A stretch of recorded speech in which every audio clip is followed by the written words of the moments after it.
మీ ప్రమేయం లేదా? మీ తప్పులు కప్పించుకోవద్దు. పాకిస్తాన్ తీరుపై నిపుణులు చెల్లిన ఐరాస భద్రతా మండలి సభ్యులు, ఐక్యరాజ్య సమితిలో ఏకాకైన పాకిస్తాన్, మిత్ర దేశం చైనా సహా అన్ని మౌనం. సో ఈ విషయం అయితే పాకిస్తాన్ కు సంబంధించిన ఉగ్రవాద సంస్థలు ఎప్పుడైతే పహల్గామ్ లో దాడి నిర్వహించారో భారత ప్రభుత్వం కొన్ని కఠిన నిర్ణయాలు తీసుకుంది. అదేవిధంగా మోదీ హయాంలో కొన్ని వ్యూహాత్మక రచనలు కూడా చేశారు. ఐరాస భద్రతా మండలికి ఈ విషయాన్ని తీసుకెళ్లారు.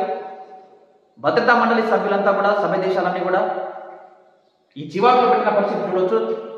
మిత్రదేశం పాకిస్తాన్ మిత్రదేశమైన చైనా కూడా మౌనం వహించాల్సిన పరిస్థితి నెలకొంది.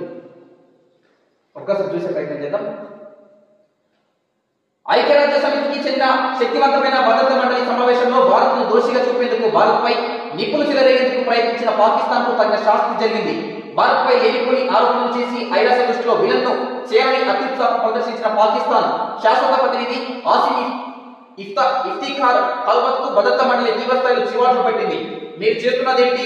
అసలు పహల్గామ్ ఉగ్రదాడిలో లష్కరే తోయిబా ప్రమేయం మీరేం చెబుతారు? ఉగ్ర సంస్థ మీ భూభాగంలోది కాదా?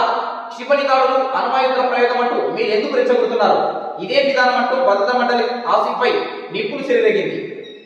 పిలిచి మరి తలందించుకుని పాకిస్తాన్